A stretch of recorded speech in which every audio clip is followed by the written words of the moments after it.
The city of Malacca, one of the 13 states of Malaysia. It is truly one of the finest places to visit if you're planning a trip to Southeast Asia.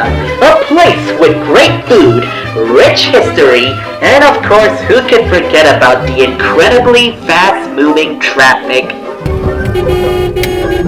But this also happens to be the hometown of a certain 20-something-year-old who loves eating foot-long sandwiches and talking to himself when he is all alone. His name isn't really that important, but let's just call him J.Y.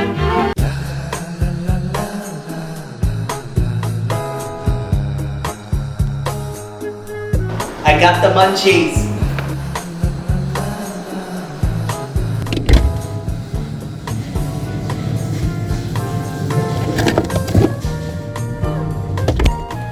Well, it's a good thing I got some leftover donuts from yesterday, huh?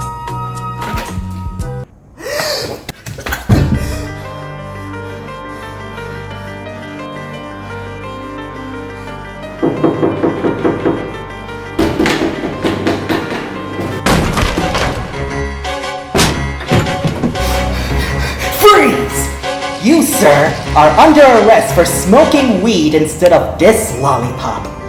And for that, how about a nice place and a dungeon for the rest of your days? No. No! No!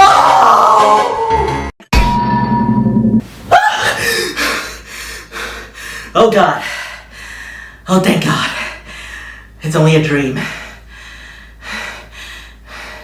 I need something to make me happy. I need something to make me happy. Something like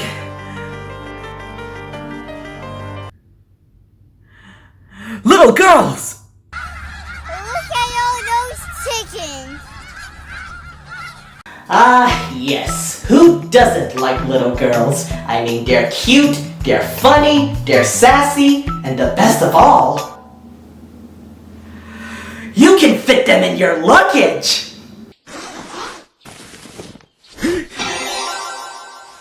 But where am I gonna get some, little girls?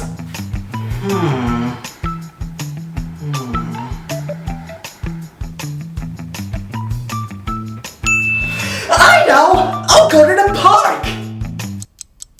Well, that didn't went well. All I forgot was a restraining order. It's a good thing that we now live in an age where everything is easily accessible. Now, let's see here. Little girls for sale. That's odd. Whenever I type in little girls for sale, it just leads me to a page on dictionary.com that tells me the definition of human trafficking. Well, I guess that only leaves me with one other option left. I'm gonna have to make one myself. Alright. These are the ingredients chosen to create the perfect little girls. Sugar, spice, and everything nice. Yeah. There we go. Mix it up. Alright, mix it up. Yeah. Mix it all up real good. Look at that. Look at that. It's fine. Look at this. Look at this guy. Well, that's all the ingredients. But what about the chemical X? How do I accidentally add it into the concoction?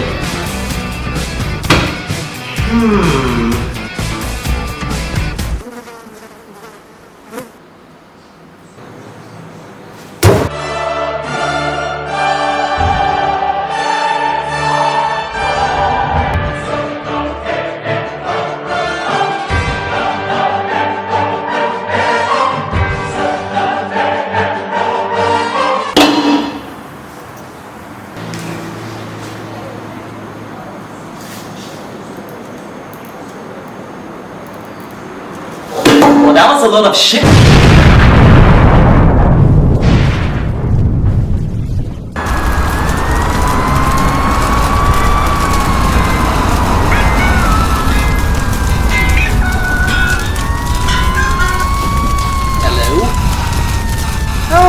Mom? How are ya? Listen, the house caught on fire again. I know. I'll pay it. I'll pay for it. I promise. Oh, I tried to make little girls.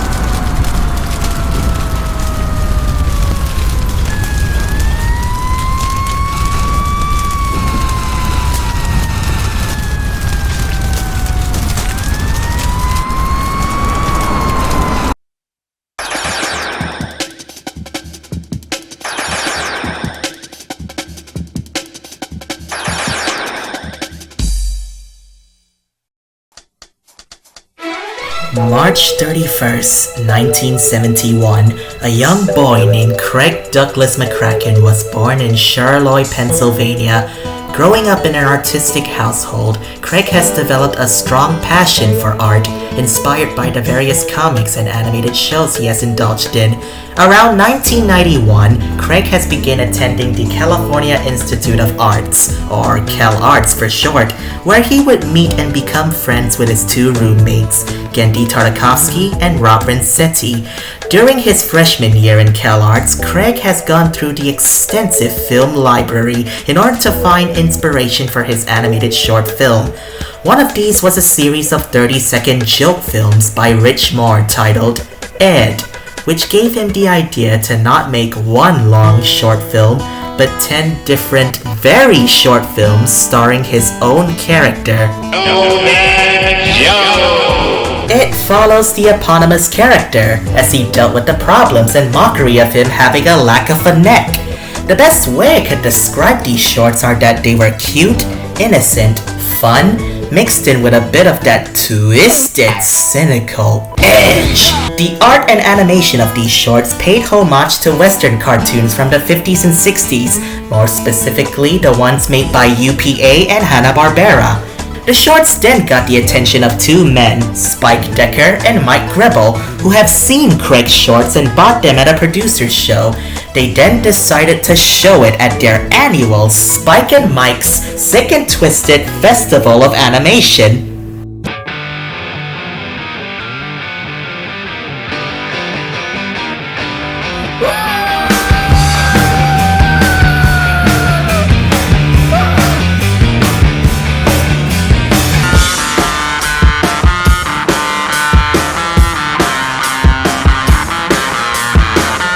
When it first premiered at the festival, people loved No Neck Joe. They loved it so much that the audience would start chanting, No Neck Joe! No Neck Joe! No Neck Joe! Spike and Mike realized that they got a hit on their hands, so they asked Craig if he could make another animated short similar to No Neck Joe, to which Craig agreed. And so during his sophomore year, he started production on a new animated short, one that was based on a drawing he made of 3 cute Margaret Keane-inspired little girls, which he made into a birthday card for his brother. This results in something new, which I think I'll let the intro explain it to you all. Sugar, spice, and everything nice. These were the ingredients chosen to create the perfect little girl. But Professor Utonium accidentally added a can of whoop-ass to the concoction.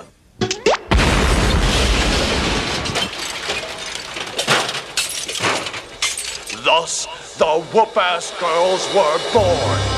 Using their ultra superpowers, Blossom, Bubbles, and Buttercup have dedicated their lives to fighting crime and the forces of evil.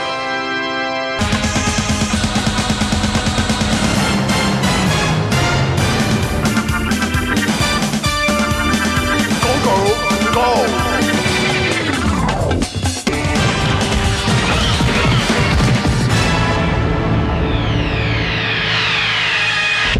Whoop-ass Stew! Whoop-Ass Stew, aka Whoop-Ass Girls in a Sticky Situation, was made in 1992 as Craig's thesis film for CalArts, and was later shown to Spike and Mike to premiere it at their festival in 1994. And let's just say people were... Wait, what is this? I what? No, Joe! Who the fuck are you? Needless to say, the short isn't as popular compared to No Neck Joe, but it did serve as a jumpstart to Craig's next animation outing. During 1992, Craig along with Gendy and Rob started working at Hanna-Barbera Cartoons, which at the time was recently bought up by Turner Broadcasting Systems. The three friends worked together on a cartoon called Two Stupid Dogs. Then in 1995, president of Hanna-Barbera at the time, Fred Seibert, had an idea. An animated anthology series showcasing animated shorts from different animators. That idea ended up being...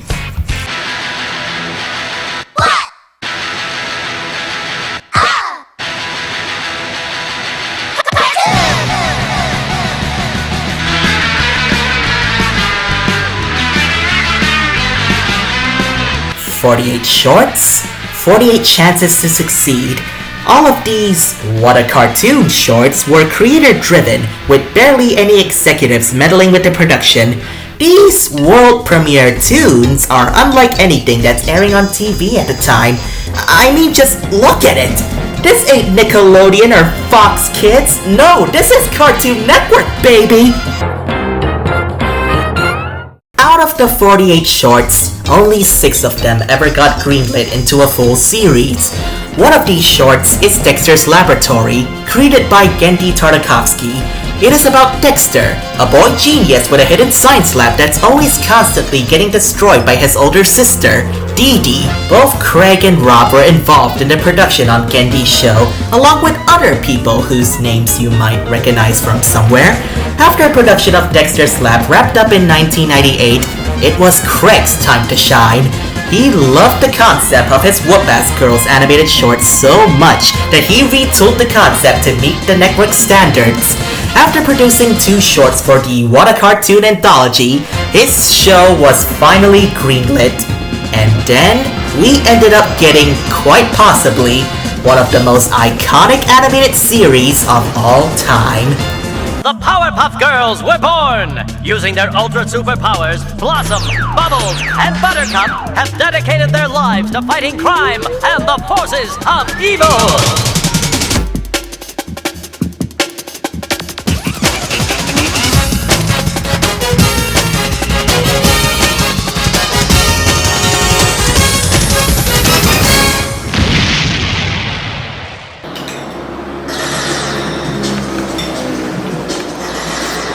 Oh yeah.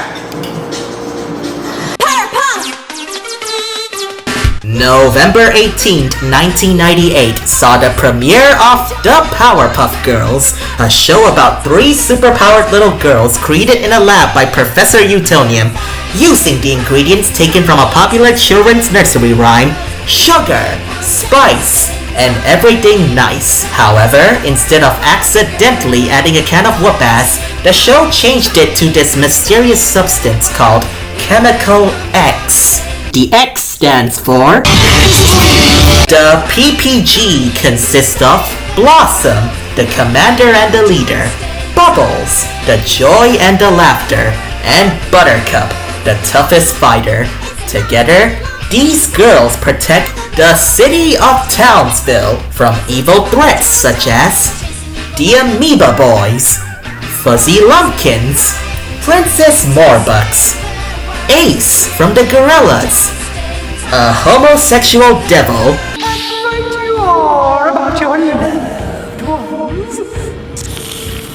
parental abuse, and growing girls don't play with stupid dolls.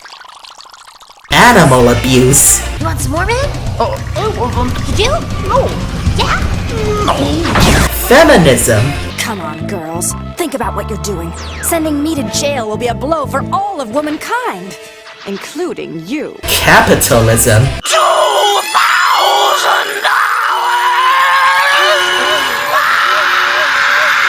The American law system. Is very sad. But the law is the law! Blossom was sentenced to 200 hours of community service. And who can forget their greatest arch nemesis, puberty. You girls are developing into quite the superheroes. Someday we'll be as developed as you.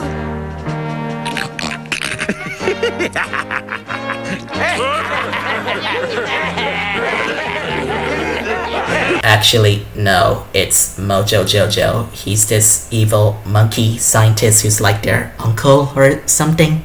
Let's just move on. The show clearly has some familiar elements of No Neck Joe left over, like the art style and the cute main characters mixed in with that twisted, cynical edge. But it does contain some elements of anime added in, as evident in its fast-paced and flashy action scenes, a cast of colorful and diverse characters, and some upbeat and intense music, along with a strong and memorable voice cast. It is no wonder why this show is still fondly remembered till this day. I loved watching this show as a kid. My brother and I were lucky to have cable at our grandparents' house, so we would watch the living heck out of it every time it came on. My favorite character in the show is Bubbles, mostly because I can relate to her as a kid. Back in the day, I was always this very sensitive young kid who would most often not be taken seriously by other people. There are often times where I would just feel meek and I want to bawl my eyes out, all because someone has really hurt or intimidated me. But there are often times where I would just want to go ape shit on those who look down on me.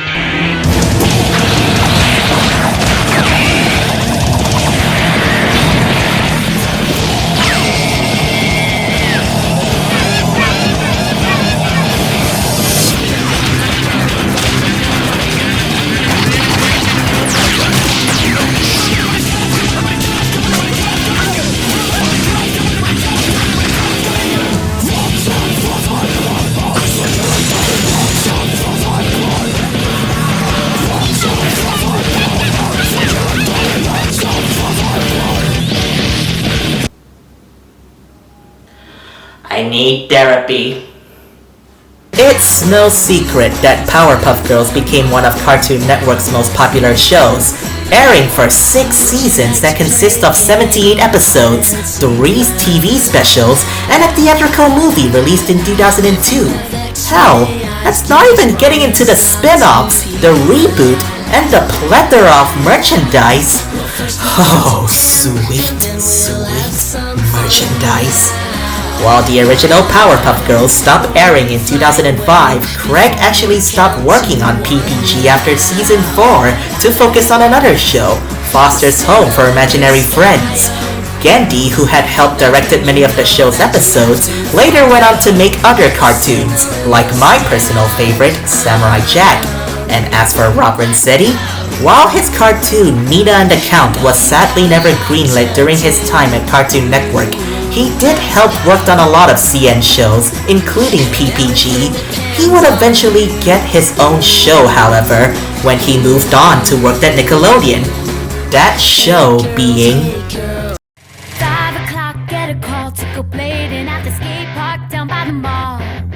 But my mom says I gotta prevent hostile aliens from annihilating us all. My Life as a Teenage Robot, a show about Jenny, a robot girl who wants to fit into society all while fighting any opposing threats that wants to take over the world. I gotta say, this show has quite a few similar elements to PPG.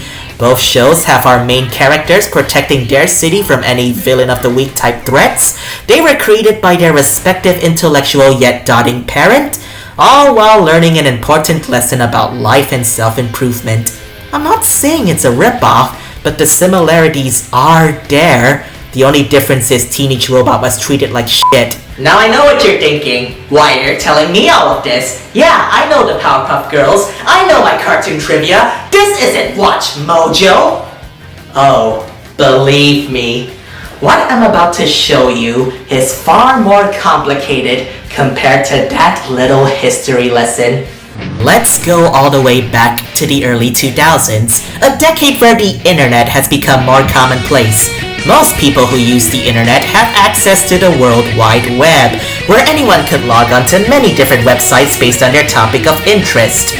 News, forums, flash games, flash movies, and many more things you can't even begin to imagine. Another thing that people would do back in the day is read webcomics, which are digital versions of comics that are often found on the web. It's not like physical comics. far from it, since all you really need is a website that supports a low bandwidth and a self-taught skill to draw on a computer, which is easier said than done. People who make webcomics also don't have to rely on a publisher or worry about the production costs, printing, running out of ink, censorship, or quality. Enter David Stanworth, a young man from Salt Lake City, Utah. While attending summer school and college around 2001, David started reading webcomics during his free time, to which he found them so funny that he decided to make one of his own. And thus, SnafuComics.com was born. Utilizing this website, David was able to upload his own webcomic simply titled Snafu. It tells the antics of two guys, one of them being a stand-in of the author, making jokes about video games as well as other pop culture happening around that time. It's funny, because they did make a Green Lantern movie, and it's... Let's just move on. Aside from that, the comic is also filled with other jokes which usually involve...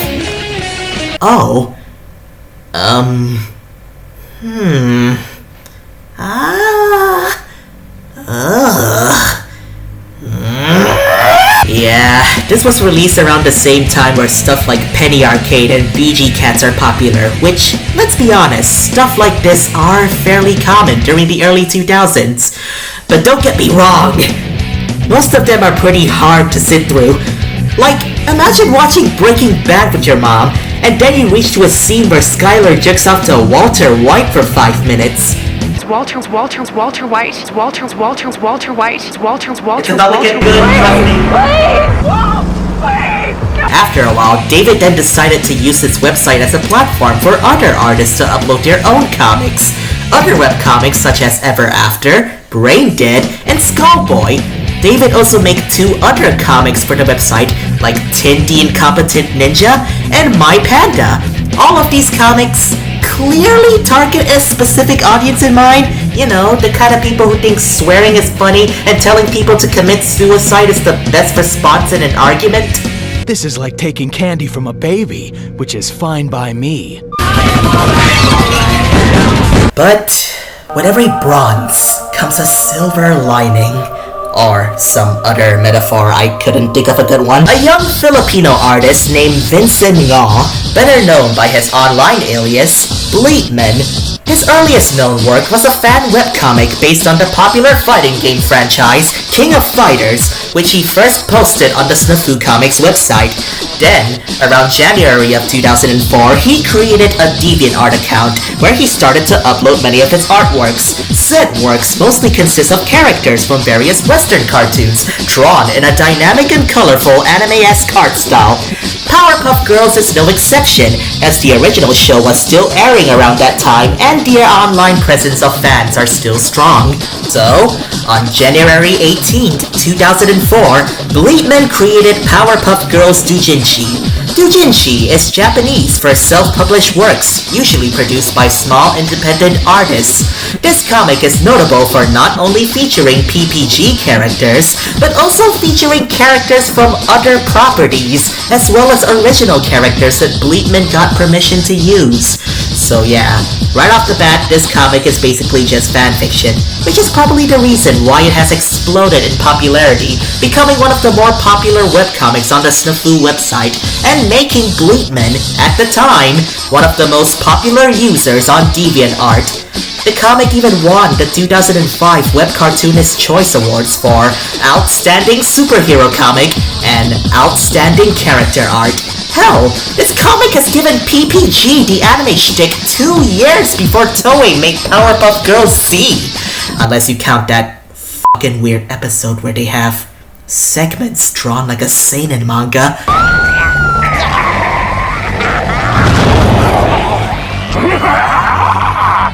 You evil creature! You made me poison my classmates! That's right, Blossom. And I won't stop until all of your classmates are poisoned. This comic has been running for 19 years now, and it's still going on till this day. So with all of that out of the way, I think it's about time that we go through the story of this comic and see if it still holds up. The story of PPGD takes place 5 years after the original show ended. The girls are now older and have moved to a city called Megaville, where they now have to attend elementary school. After introducing themselves and getting laughed at, the girls then meet Dexter, whose design kinda reminds me of Conan Edogawa from Detective Conan. Dexter then decides to test the girls' powers by using his exoskeleton suit to fight them. So they duke it out until they are stopped by none other than Samurai Jack, who happens to be a teacher in this school. Then we have a shot of what appears to be our main antagonists, including a white-haired girl named Belle, who happens to be an evil Powerpuff Girl, and thus, that ends the first chapter. Then, chapter 2 has Jack lecturing the kids about fighting in school, and then he assigns Dexter as a guide to show the girls around their new school. Oh hey, it's Courage, the cowardly dog. Apparently Jack had taken him in after a sweet old lady, presumably Muriel, had asked Jack to look after him after he was badly injured, and for reasons never explained, she never came back. Courage is somehow fine by this though, considering in his own show he's always super protective of Muriel and is constantly always going through tough shit just so he could save her. But here, he just sort of becomes Jack's new pet. Anyway, Bubbles immediately took a liking to Courage and then she proceeded to take him outside and play.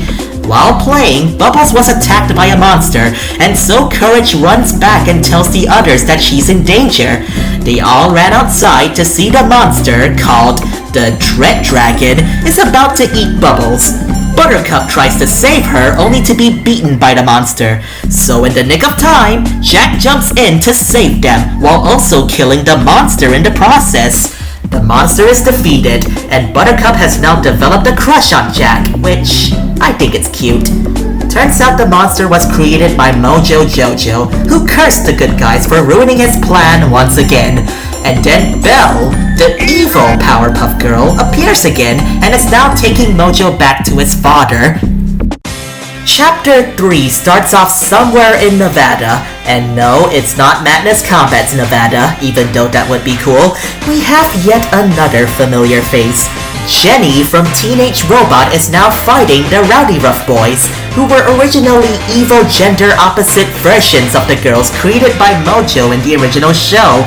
As it turns out, this was a combat simulation test assigned by Dr. John Brisbane. Also, Weasel from I Am Weasel is his assistant.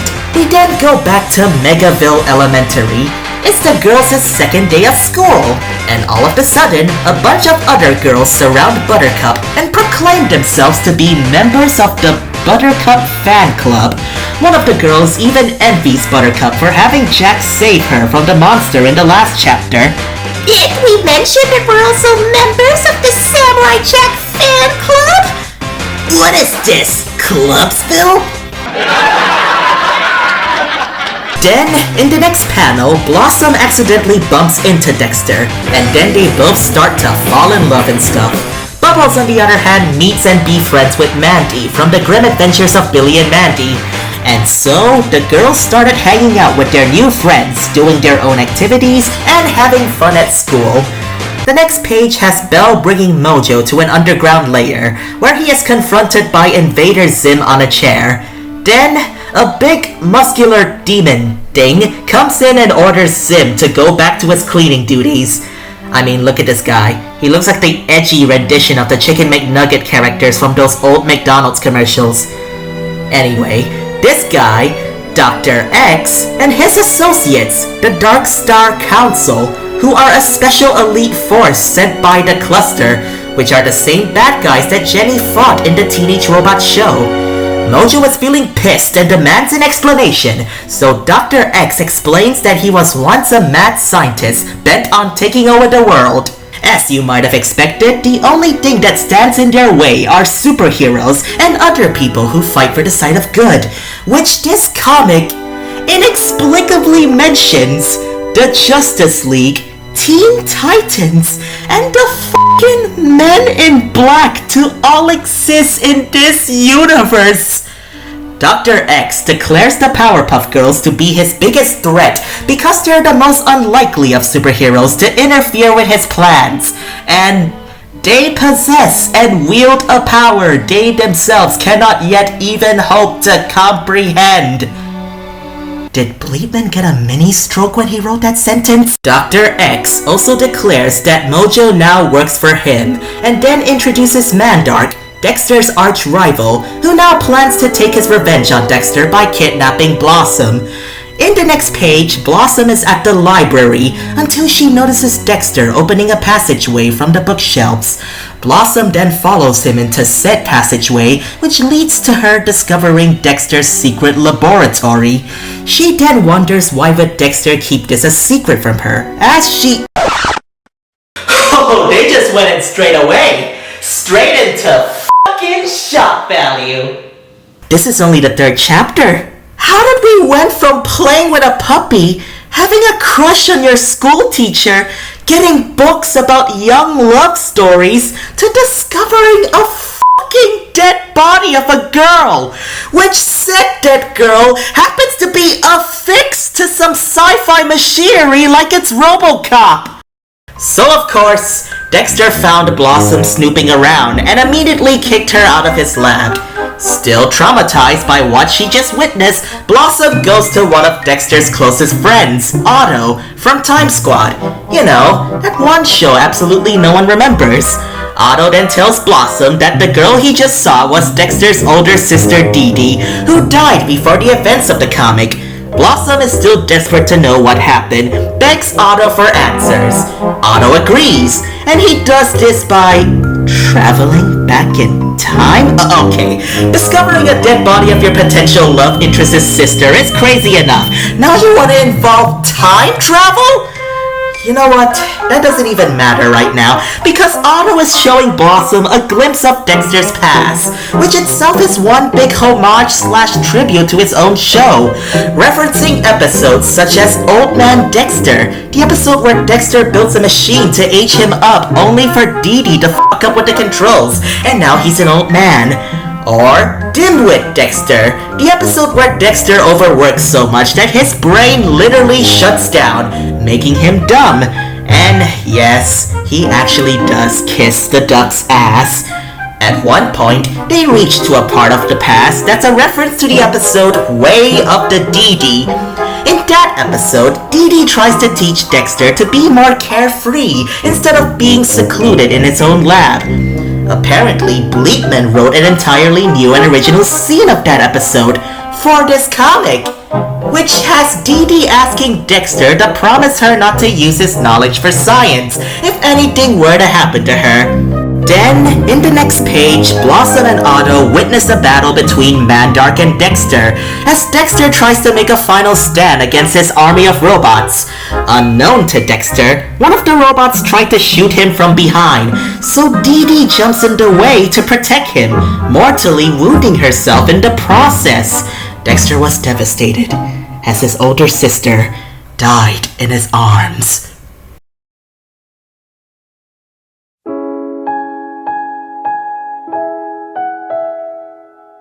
Dexter never told his parents about his secret laboratory, but after what happened with Dee Dee, he knew he had to tell them one way or another.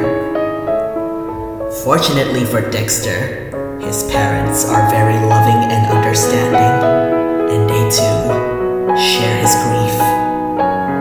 Now knowing they have lost their only daughter, they can only give as much love and comfort as possible to their now one and only child.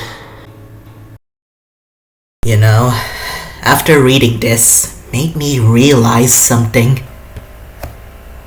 Dee Dee was a fucking prick! Oh my god! Rewatching episodes of Dexter's Lab for this video has made me realize what a destructive piece of shit Dee Dee is! When she's not completely destroying her brother's lab, sometimes for seemingly no good reason, she openly abuses, belittles, and insults him for shits and giggles. And for what? Just because she thinks she knows it all because she's older and she's bigger? Sure, Dexter's no different from Dee Dee. He has an ego and often berates her for being stupid and overall tries to find ways to get rid of her. But the difference is that Dexter always got his comeuppance. Dee Dee, on the other hand, has mocked Dexter's size, took his things without permission, and even once stole his money right in front of him, with her reason being, You're so small and weak, I could! and she still manages to get away with zero repercussions. What makes this worse is that most of the time, Dexter has always been the one looking out for her, despite being the younger brother that has to go through so much tough shit. Dee Dee is an obnoxious, hateful, ungrateful, sadistic scum of the earth. And you know what? I don't even care if you sacrifice yourself. You deserve to die. So good fucking riddance, you pigtail, tutu-wearing bitch!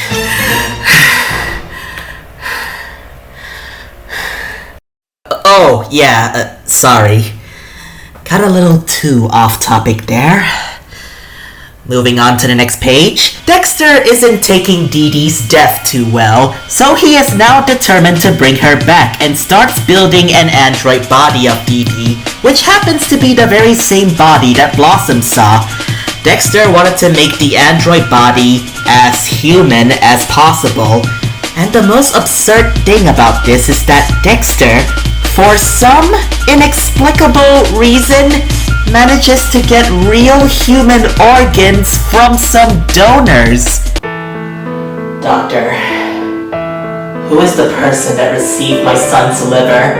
Yeah, it says here that we gave your son's liver to a 10-year-old boy who wanted to use it to create a perfect android body of his dead sister. I'm sorry, what? I know, it's fucking insane. While Dexter is building the body, he begins to go mad as he starts hearing voices of his sister inside his head. So Dexter got emotional and runs out to her grave. Once he got there, he sees Mandark mourning the loss of Dee Dee because he was in love with her. So Dexter understandably got pissed, grabs Mandark by the collar, and is about to stab him with a scalpel. Sorry, I was trying to make a joke about Showtime's Dexter, but I never watched that show, so now I feel stupid for even bringing that up. After that whole experience, Blossom proceeded to hug her sisters and tells them that she needed some time alone. While sitting outside, Blossom was confronted by Gur and Belle, the evil Powerpuff Girl. Belle then starts to pick a fight with Blossom. They both fought until the start of Chapter 5. Blossom then uses Gur as a shield, which catches Belle off guard. Belle starts to cry, and Gur barks all over Blossom, which gives the bad guys the opportunity to overwhelm and capture her. We then cut to the Time Squad's house. While having dinner, Otto has received a package and was shocked at the sight of its contents. Meanwhile, we have Dexter here, daydreaming about his crush on Blossom, all while Cosmo and Wanda from the Fairly Odd Parents narrate what's going on. I like how Bleepman even put in a bunch of shipping fan art of Blossom and Dexter in there. This one has to be my favorite, just for the sheer earnest effort of it alone. Anyway, Dexter gets an urgent message from Otto as he showed off the contents of the package, which contains Blossom's bow and a ransom note from Mandark telling Dexter to come to his fortress or else Blossom will be killed. Dexter tells Otto to go tell the other Powerpuff Girls a makeup story so they don't interfere with his personal confrontation. Dexter then asks Coop from Megas XLR via Windows Live Messenger if he could borrow his Megas robot from him. Coop refuses to let Dexter pilot Megas and instead offers him a helping hand to rescue Blossom. Elsewhere, Blossom has been held captive by Mandark while the latter is preparing for battle, just as Dexter and Coop arrive at his fortress. After dealing with the defenses, they now have to deal with Megabot Megabee. Okay, Bleepman, I know you're Filipino, but do you really have to put the fucking Jollibee mascot in your webcomic? The robot is piloted by this girl from the Dark Star Council, which at first I thought was an original character, but turns out she's actually Samantha from the anime Medabots. This is like, what, the 50th character that ever appeared in this comic? At this point, you might as well have a cameo of Sasuke and Ben 10 watching the battle from the treetops while eating lunch, and also talking about how their respective fan bases keeps wanting to see them fuck their own family members. And even that makes more sense than what's going on in this comic right now. While Megas is fighting with Mega B, Coop tells Dexter to go save Blossom. Dexter infiltrates the fortress just in time to see Mandark, who has now trapped Blossom in a tank that is slowly filling up with water. We now get to chapter 6.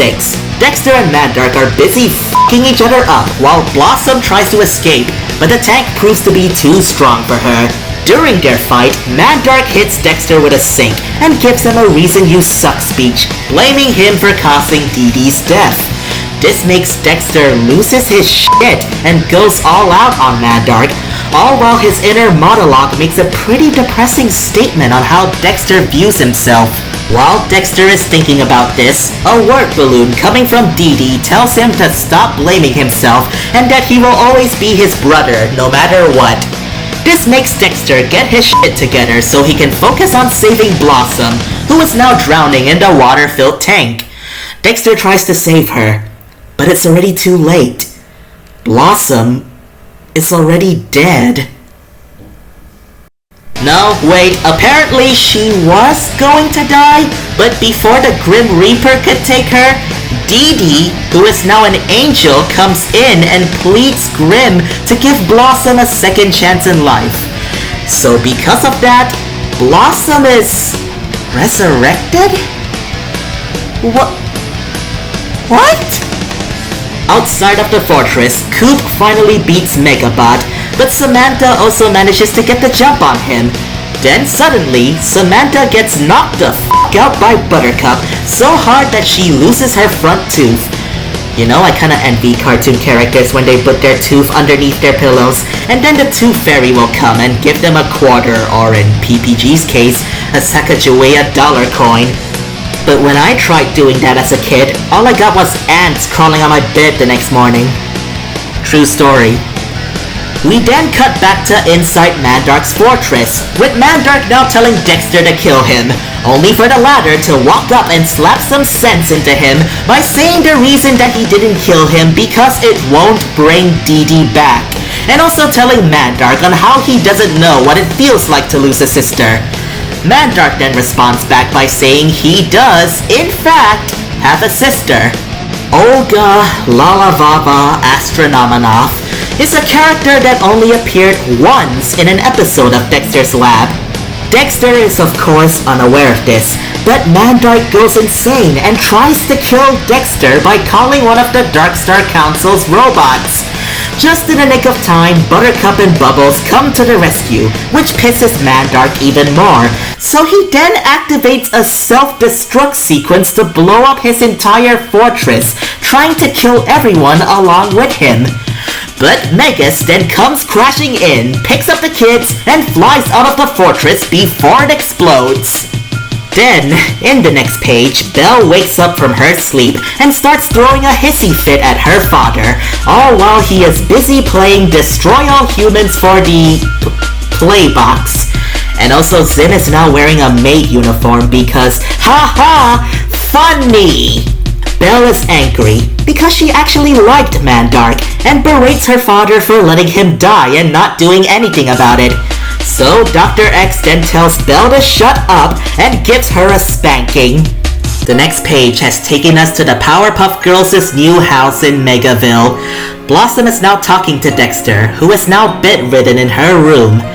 Dexter apologizes to Blossom for what happened back at the library, but Blossom then tells him that she too knows what it's like to lose a sister. Blossom then takes out a small chest which contains a piece of purple cloth inside. She then tells Dexter about the time she and her sisters created a new Powerpuff Girl, referencing the events of the episode Twisted Sister.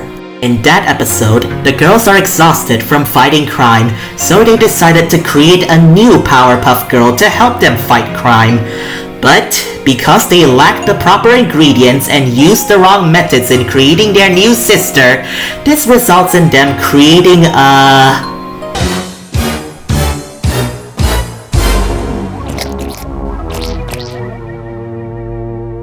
Yeah, that. The girls then settled on giving her the name Bunny.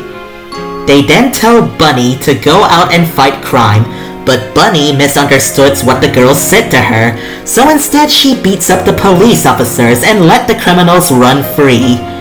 The girls took notice and tells Bunny what she did was wrong, even telling her that she's not cut out to be a Powerpuff Girl. This upsets Bunny, and she flies off crying. After that, the girls are now surrounded by the criminals that Bunny has set free and gets beaten up by them. Bunny then hears her sisters cry for help, so she flies back to save them and beats the ever-loving shit out of the criminals. And so, Bunny has finally done good. But then, she starts wobbling, and then white light came out of her.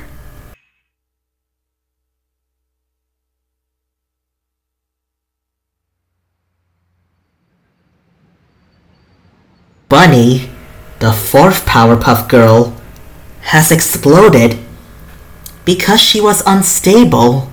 All that's left is a piece of cloth from her dress that falls to the ground. The girls are left alone on the street as they were shocked, saddened, and filled with grief that they have taken their new sister for granted. And the episode ends. You know, I watched this episode as a kid and I definitely didn't cry.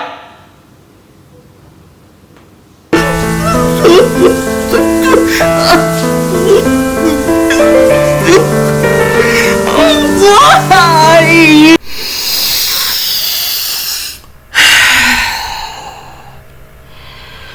Continue.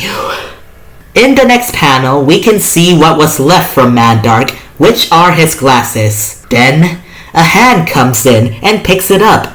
And in the final panel, we are revealed that the one who picks up the glasses is none other than Mandark's sister, Olga. And that's it. The end. Oh, come on! You already know that's not the end. I mean, you've seen the timeline of this video. You have eyes!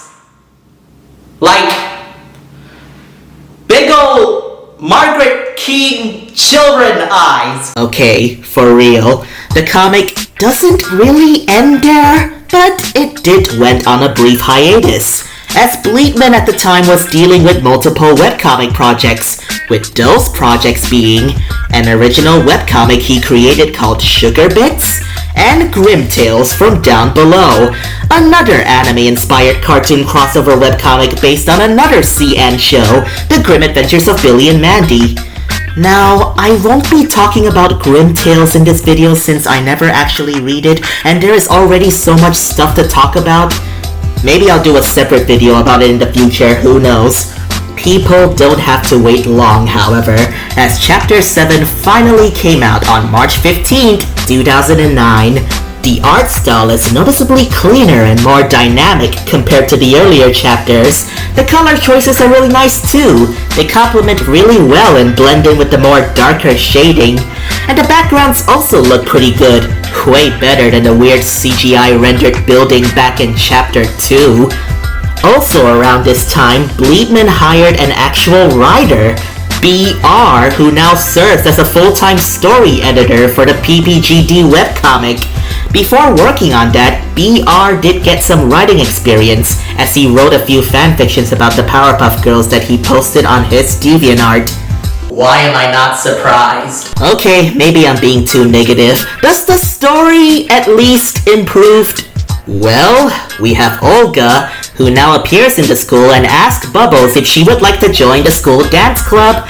Blossom and Dexter are now working together on a project for the school science fair, and Buttercup takes up cooking as a way to ease up her aggression. There is also this love triangle subplot between Blossom, Dexter, and Olga, which felt so forced that I don't really give a shit. Meanwhile, Belle, the evil Powerpuff Girl, is now on the moon, planting and activating some unknown device that Dr. X has invented. After that, Belle gets all sad because she's lonely, and then she meets a young man named Naga, who is like a ghost or something? Okay? Then, in Chapter 8, Blossom is now down in the dumps because Dexter has been ignoring her, so Bubbles tries to cheer her up by taking her to the beach along with their friends. Uh-oh, the professor isn't coming, which means... Officer, I swear, I do not condone or approve this. That's what came back in 2004! Things definitely got awkward, as their day at the beach was short-lived due to the growing tensions between Blossom, Dexter, and Olga. We then cut back to school. Jenny XJ9 made her reappearance, and Bubbles is now ecstatic at her presence. Okay, this I like. Jenny acting like a big sister figure to Bubbles is really freaking adorable. I love it. Skipping a few pages, we are now at the Megaville Center for the Arts, where an event is currently taking place, filled with many fun booths, exhibitions, and some delicious hot takoyaki. Then, during an awards ceremony for Dr. Wakeman, Gur comes in to crash the ceremony. He also attaches a device on Jenny's forehead, which opens up a gateway for the Darkstar Council and Belle, the evil Powerpuff Girl, to come through. And then chaos ensues, as Chapter 9 is where we have a lot of action. Our heroes first try evacuating the innocent to safety. Belle and Blossom then have a rematch. Jack also gets into the action by demonstrating his math skills with his magic katana. Belle then stops fighting Blossom when one of the Darkstar Council robots tells her to go plant the bomb at the very bottom of the building. Blossom goes after Belle. Olga is now in danger. Surprise! Dexter's monkey comes to her rescue when Agent Honeydew telepathically calls him. Jack gets electrocuted by Samantha, and then she steals his sword, and the entire building is now swarming with cluster drones. All of this happens while Jenny gets violated by the bad guys. Thanks for the reminder, Bleedman. Skipping more pages ahead, the Men in Black has arrived, trying to neutralize the monster attacks. Then, Belle, the evil Powerpuff Girl, comes in, beats up the MIB agents, and takes one of their Ray-Bans, which will protect her eyes from the bright flashing lights on her way down to the underground. Blossom then receives some Ray-Bans of her own and continues to follow her. Meanwhile, Buttercup also heads to the same place where Blossom is going, so she can settle her beef with Samantha, who is then revealed to be... half robot? Okay, sure, whatever. Then in the next panel, Blossom finally catches up with Belle. The evil Powerpuff Girl then tells Gur to go plant the bomb while she toys with Blossom. But then Blossom decides to get under Belle's skin by targeting Gur, which she has a big attachment to. So Blossom fires a laser beam which seemingly is about to destroy Gur, but instead it hits the cables which shuts the power down, so the bomb can't be planted. This clearly pushes Belle off the edge as she then tries to kill Blossom, only for Buttercup to step in and give her some Yip-Man style shit. Blossom and Buttercup then have a nice heart-to-heart moment, only for Samantha to come crashing in. So the two Powerpuff Girls then decided to switch opponents, and they continue the fight. All while Grim and Dee Dee are in the background talking to this Naga character that we still know nothing about. Just then, Samantha got a hold of Blossom and proceeds to slit her throat with Jack's sword. Buttercup, enraged, proceeds to beat the ever-living daylights out of Samantha. But what's this? Blossom is alive? What is this? No, seriously, what is this shit? Just how exact? You know what? I'll explain. Samurai Jack, Season 3, Episode 4. Our favorite shape-shifting master of darkness, Aku, tricks Jack by leading him to a graveyard. This gives Aku the opportunity to raise the dead, and now Jack has to fend himself from an army of zombies.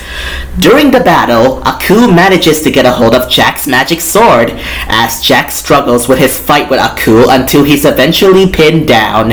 Aku then decides a more fitting death for our samurai hero is to kill him with his own sword. But to Aku's surprise.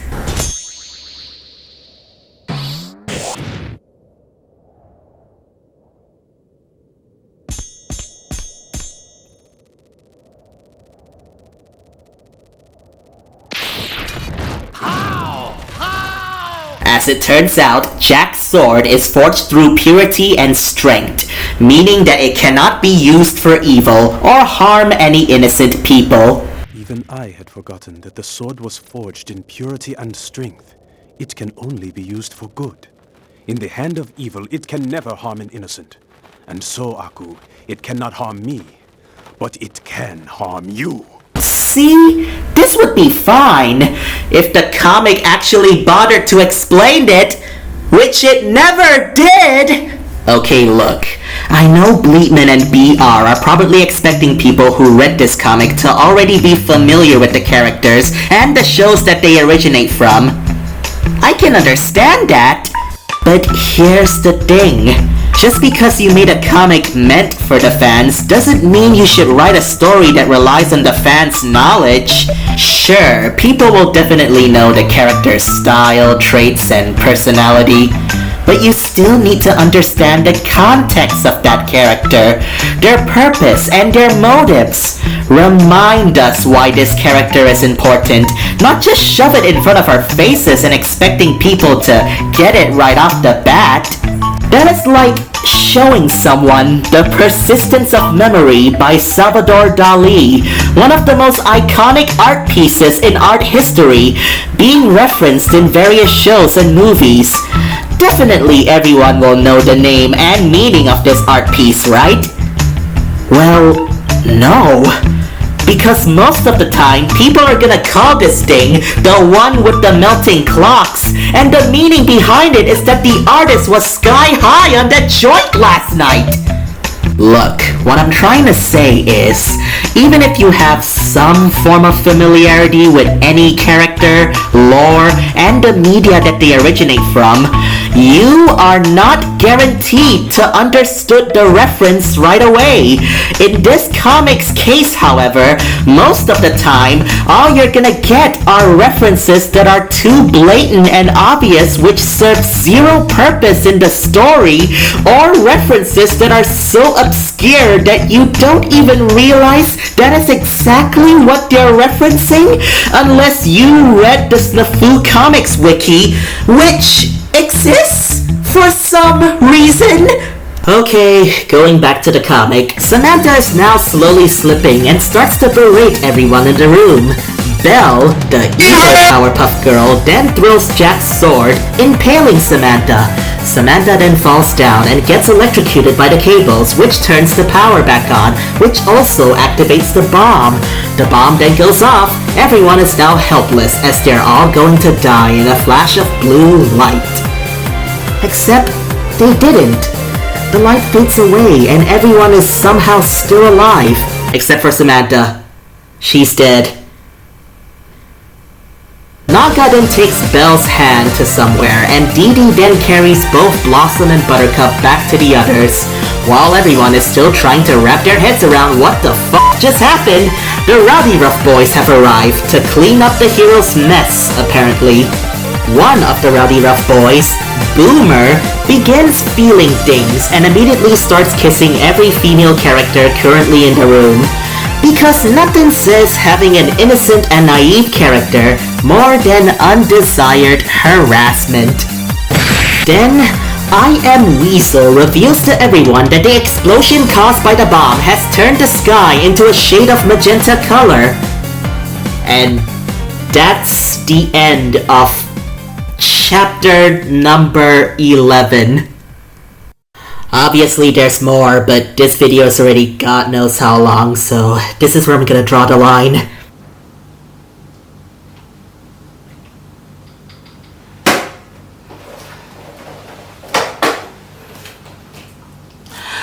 What I just summarized to all of you took 10 years to finish. 10 fucking years! Aside from the art, there are no improvements made to this comic whatsoever. The pacing is way too fast and uneven. The pages are sometimes way too cluttered with dialogue. New characters are being introduced left and right with zero build-up, and the story! My God, the story! We still don't know what Dr. X and the other bad guys are planning, why are all of these characters doing in the same universe, how the basic concept of death even works in this comic, and why we should even care about what happens to these characters if we all know that it's never going to go anywhere. And even if it does, it only raises more questions than answers. This comic is a chore to read through, a slog to even finish for that matter. It is a complete waste of time, and you might as well be wasting your time doing something else. Now if you excuse me, I'm gonna go play a Flash game or something. Calm my goddamn nerves.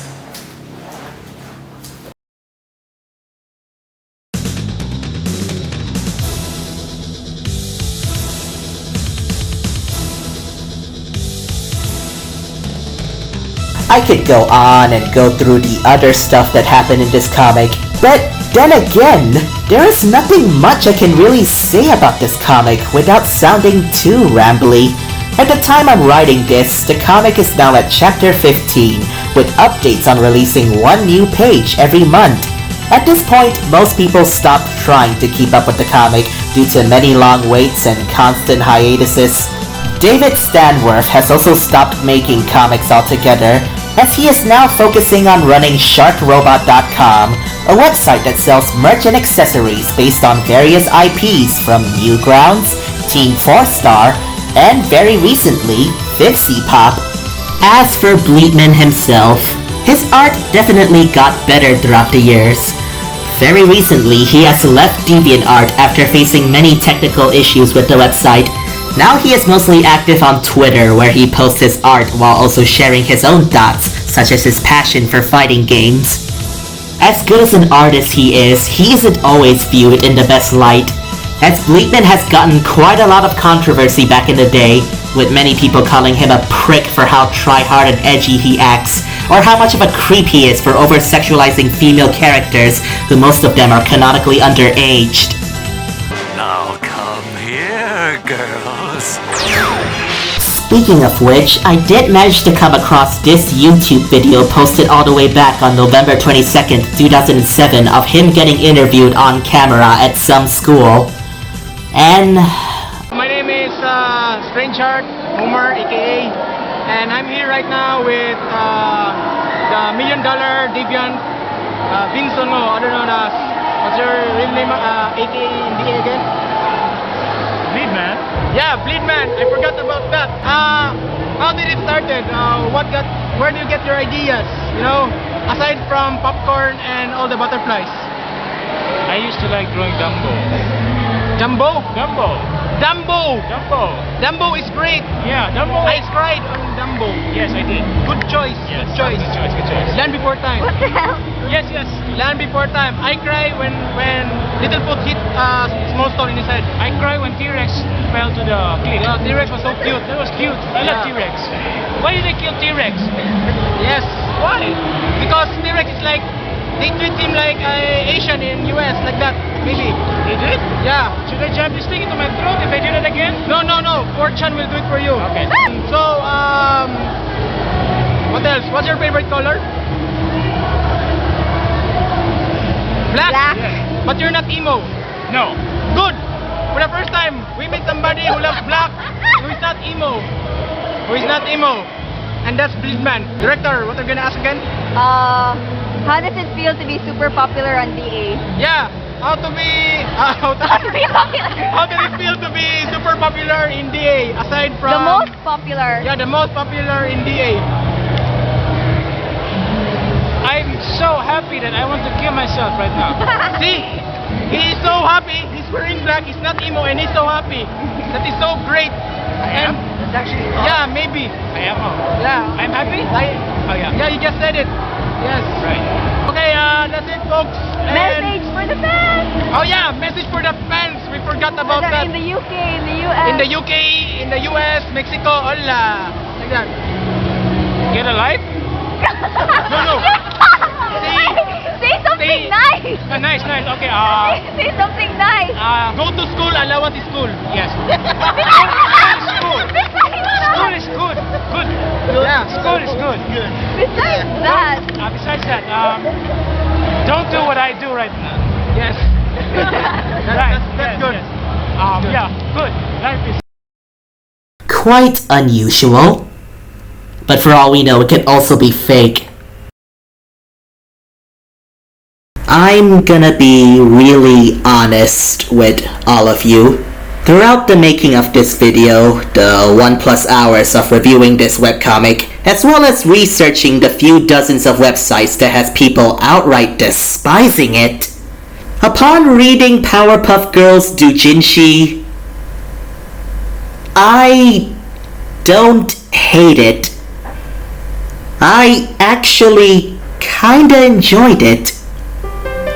That might sound insane after everything that I've just talked about, and don't get me wrong, I still stand by my own thoughts and criticisms.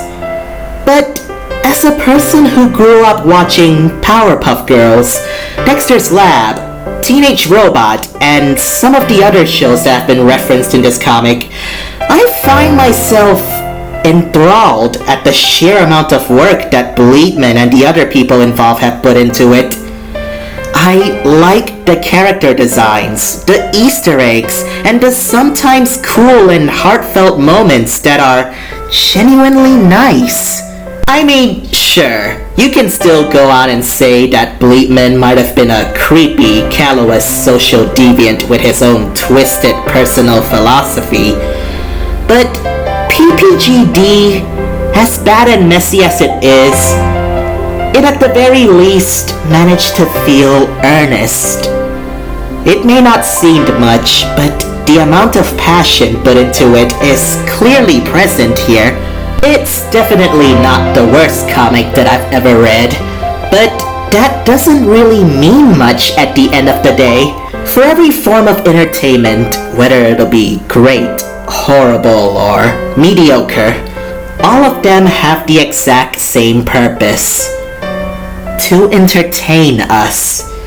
And even if that thing is objectively bad, at the very least, all of us would agree that it at least served its purpose, regardless if it ever succeeded or failed. Okay, mostly fail, but you know what I mean. Maybe we should all just try to learn and accept the things that we hate and don't like. Try to change our own views. Give it another try sometime. And who knows? Maybe it'll be different. And maybe we can even learn something from it. It's kind of funny how people like Craig McCracken, David Stanworth, and even Bleedman have all gained a huge following that mostly consists of young adult people who loved cartoons and other stuff that are clearly targeted towards a younger audience.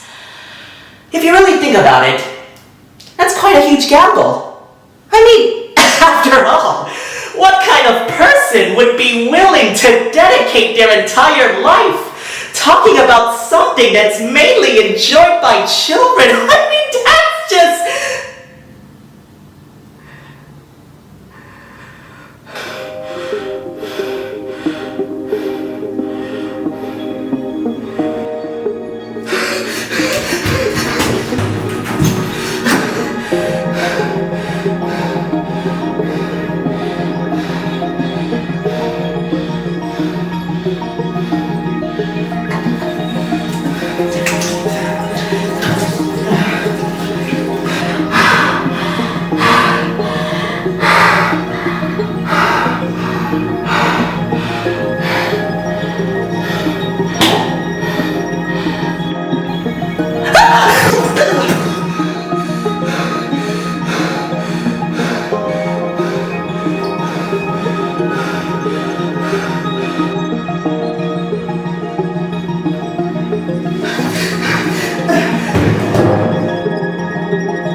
really feel all my favorite.